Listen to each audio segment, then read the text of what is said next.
Now, what is this? Yes, this is a symbol of the United States of America. This is what we profess ourselves to be. We say that we are the greatest nation that has ever existed in the society of nations. Now, is this the truthful account of the reality? Now, in principle, what is the greatest nation that has ever existed? The nation of Israel. There is no nation that has ever existed that had better laws and mandates than the nation of Israel. We're told that if governments, not in enforcing righteousness, but if governments were to study the civil codes that God gave to ancient Israel, that they would actually find the solutions to the problems that perplex them. Now, what is this? This is the news media. If we're going to understand this idea of the United States, we're going to have to understand how the news media has affected it. Now, remember, what is the title of the message for right now? A call to action, a lost legacy, and a call to action. A lost legacy and a call to action. This is taken from a book called To Kill a Nation. The U.S. media, as with most of the news media in other Western nations, are not free and independent. They are owned and controlled by largely conservative corporate cartels that adhere to the self-serving neoliberal ideology of international capital.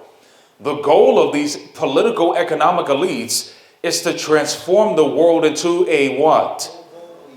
A global economy. Do you think that Satan is going to use economics in order to help bring about this reality of the mark of the beast? Yes, he is. Now, in light of that, the myth of what?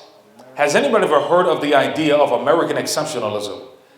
Again, it is the idea that the United States is the greatest nation that has ever existed. We're getting to a point. It says, over the last 2 centuries, prominent Americans have described the United States as an empire of liberty, a shining city on a hill, the last best hope of the earth, the leader of the what? Of the free world, and the indispensable nation. These enduring tropes explain why all presidential candidates feel compelled to offer ritualistic paeans to America's greatness, and why President Barack Obama landed in hot water most recently from Mitt Romney for saying that while he believed in American exceptionalism, it was no different from what? From British exceptionalism. Most statements of American exceptionalism presume that America's values, political system, and history are unique and worthy of universal what? Now, in principle, is the Constitution worthy of admiration? Yes, it is. But unfortunately, we take it to a level of deification. The only thing wrong with this self-congratulatory portrait of America's global role is that it is mostly a... Now again, was America formed by the hard-working, back-breaking Puritans that merely put their head down and built this nation into what it became? Is that the proper history of the United States? No, it is not. Again, we're getting to a point. This unchallenged faith in America's exceptionalism makes it harder for Americans to understand why others are less enthusiastic about U.S. dominance, often alarmed by U.S. policies, and frequently irritated by what they see as U.S. what? Hypocrisy. Again, many of us as Americans ask ourselves a question: why does it seem like so many people around the world hate us as a country? And we're told by the news media that we are hated because we have freedom and democracy. Now, is that why all these nations tend to hate the United States? No, that's not why. It's because in the name of freedom and democracy, we go to these other nations, declare their leaders dictators, topple their governments, steal their natural resources, pillage and plunder their common people, and then we say that we've given them liberty. This is hypocrisy. How in the world can we be giving all of these billions of dollars to all these other nations? We're currently giving all these billions of dollars to Israel to commit a genocide, but we have all of these Americans here in our country that are not being properly helped. This is hypocrisy. Ironically, the U.S. foreign policy would probably be more effective if Americans were less convinced of their own unique virtues and less eager to proclaim them. Now, in light of that, does anybody know who this man was?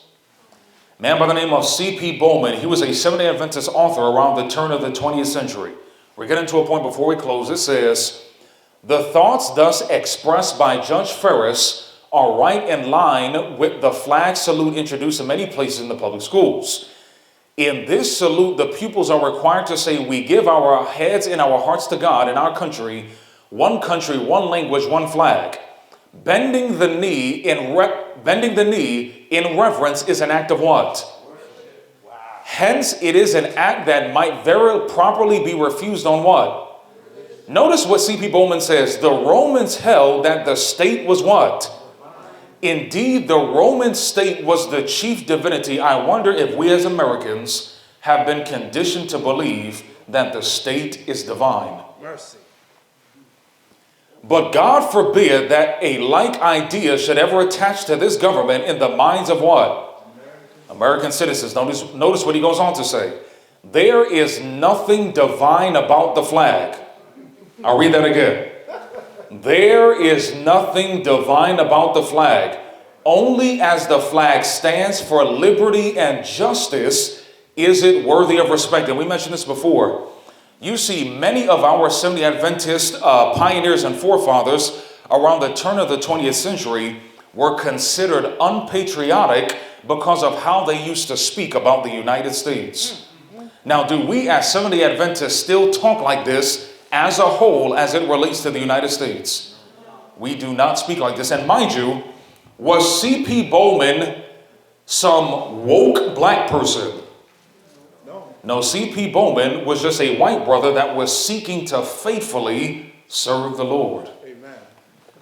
All right, this says, the candidate of the American citizenship should be required to familiarize himself with the Declaration of Independence and the Constitution. Now, who here has gone through the Declaration and the Constitution? Now, this is the principle.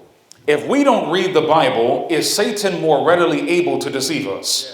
Now, if we don't understand the laws of liberty of our nation, are we more readily able to be taken advantage of as it pertains to our civil rights?